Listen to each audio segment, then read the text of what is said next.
The Path, written and illustrated by Jennifer Ann Long. Atticus Aries and Addison Ann. They were brother and sister. They were also best friends. Both had sandy blonde hair that fell into waves. Their eyes were deep blue, like that of ocean caves. That, however, is where the similarities end. For when it came to how their personalities differed, oh, where to begin? Atticus Aries, as his name would imply, was noble and strong and a little bit shy. Don't get me wrong, he always stood up for what was right. Even against the strongest of adversaries, to his beliefs he held tight. Atticus Aries was always cautious. He always thought everything through. He was never one to be tempted to do something out of the blue. Everything was measured, always concise.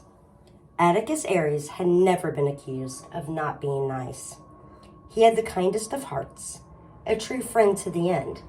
If someone's feelings he did hurt, he would always strive to make amends. Addison Ann, on the other hand, was kind-hearted, but headstrong and bold. She was always very insistent that her way was best.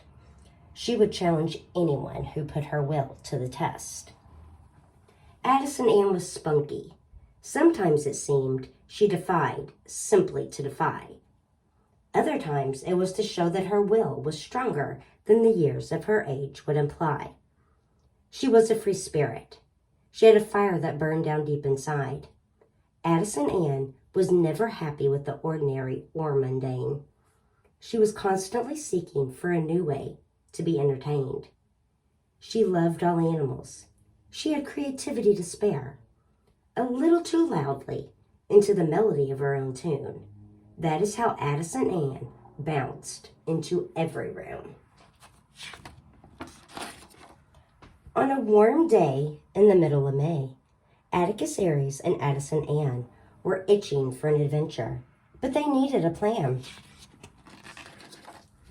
Atticus Aries, like always, wanted to play it safe. He never liked to travel too far from their home base. Let's go down to the creek and wait for a bit. Then if we get tired, we can always just sit on the bank of the creek with our toes in the sand. Nothing on earth sounds like a better plan.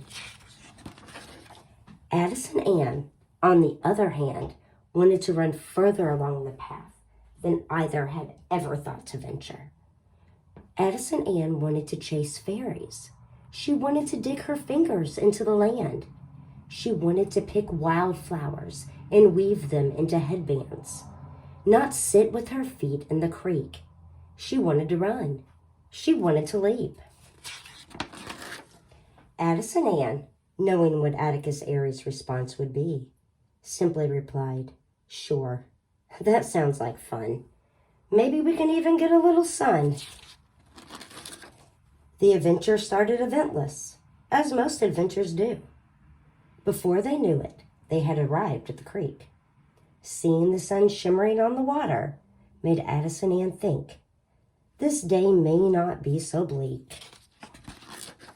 The rabbits they munched, the dragonflies they bunched. It seemed all the woodland creatures were having lunch. Atticus Aries began to explore a bit downstream, while Addison Ann heard a buzz that reminded her of something she had heard in a dream. Then very quickly, something darted in front of her nose, and without even thinking, Addison Ann jumped to her toes. Off she ran, as quick as a flash, never realizing how far she had gone, because she had never ran in such a dash. Addison Ann ran off the path at a neck-breaking speed. She tripped over the roots of the trees. She fell and skinned both of her knees. She had brambles in her hair and dirt on her cheek. But Addison Ann kept running further and further from the creek. The buzzing got louder the further she ran. She was tired, but did she stop? No, not Addison Ann. Then something darted in front of her nose, so Addison Ann dug in her heels and froze. It was a hummingbird, pausing at a trumpet vine to get a drink. Addison Ann didn't even dare blink. When the hummingbird finished getting a sip, it whizzed away as quick as a whip.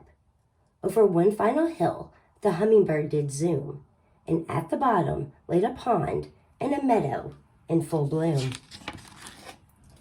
Addison Ann gasped.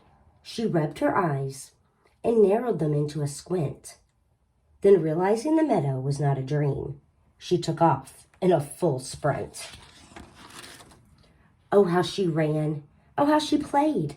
She leaped, she twirled, she picked wildflowers, she chased butterflies, she watched hummingbirds zoom. And when she got tired, Addison Ann laid down and rested in the shade among the flowers in bloom. Atticus Aries, after he finished exploring for a bit, he came back to the creek and he did sit. And when he sat down, he put his feet in the sand.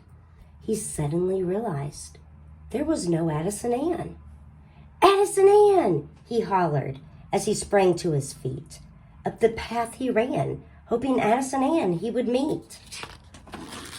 Addison Ann! Addison Ann! Atticus Aries hollered, louder and more frantic the further he ran.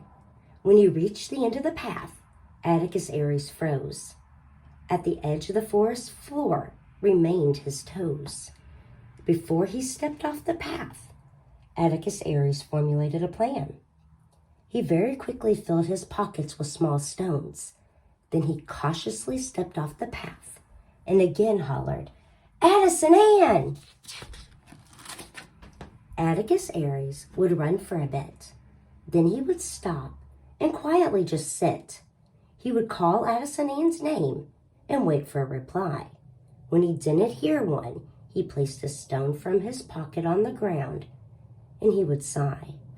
Then all of a sudden, a buzzing Atticus Aries did hear.